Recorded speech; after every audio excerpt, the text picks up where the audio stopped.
China and Russia, the bilateral relationship that matters, by Chandra Muzaffar, from July 24th, 2017, from Global Research website. Which is the most important bilateral relationship in the international arena today?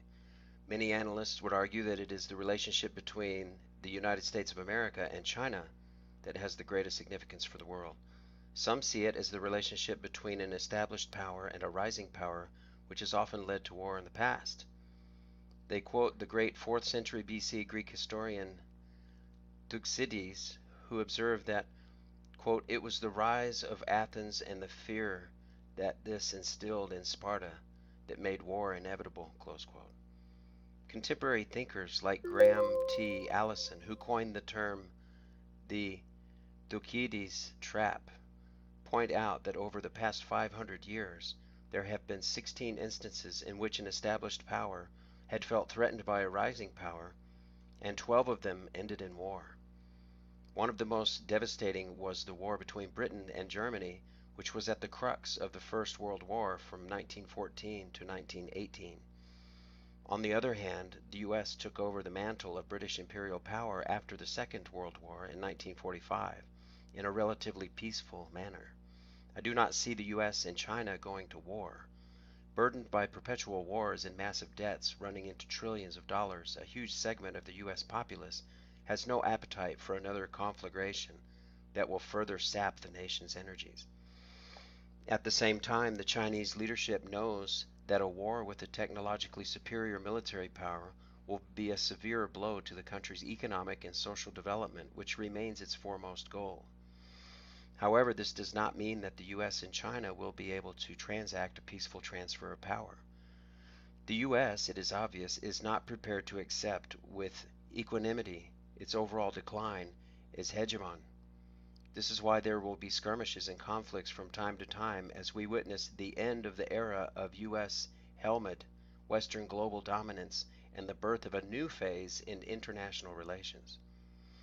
At the core of this new phase is another bilateral relationship, which I regard as far more critical in shaping the present and the future. This is the relationship between China and Russia, which at its zenith at this point in time, it is a relationship that covers the entire gamut of finance, energy, agriculture, military, and security ties, close coordination on regional and global political issues. The leaders of the two countries, Xi Jinping and Vladimir Putin, who have forged a strong interpersonal bond, approved in July 2017 the 2017-20 implementation outline for the Treaty of Good Neighborliness and Friendly Cooperation between China and Russia. This ever-strengthening bond between the world's most populous nation and its biggest geographical entity will not only hasten the demise of the U.S. hegemony, but will also accelerate the emergence of a multipolar global order. A number of other states are already linked to China and Russia through BRICS and the Shanghai Cooperation Organization, SCO.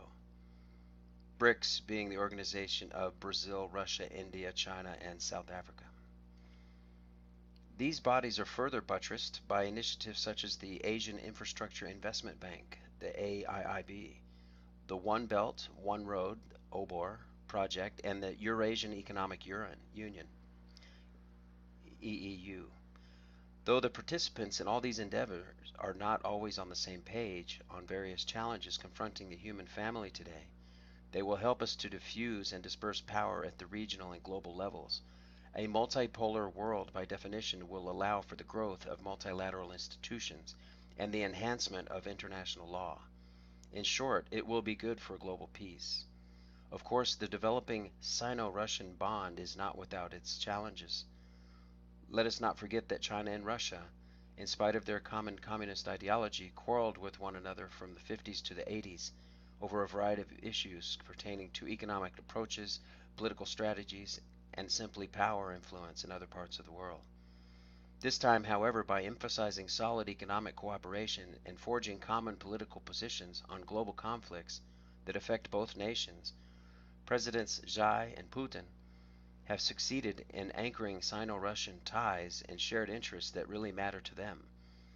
Besides the US's pursuit of its hegemonic agenda in the vicinity of China and Russia has undoubtedly brought the two states closer together. Chinese and Russian leaders are only too aware that there are concerted moves by the intelligence apparatus in the US and elsewhere to drive a wedge between China and Russia. If anything, it has increased their determination to remain united. Thank you for coming to Plain Mundane Show. I'm Alex Aquarius. Please hit like and subscribe and ring the bell for notifications. I'm out.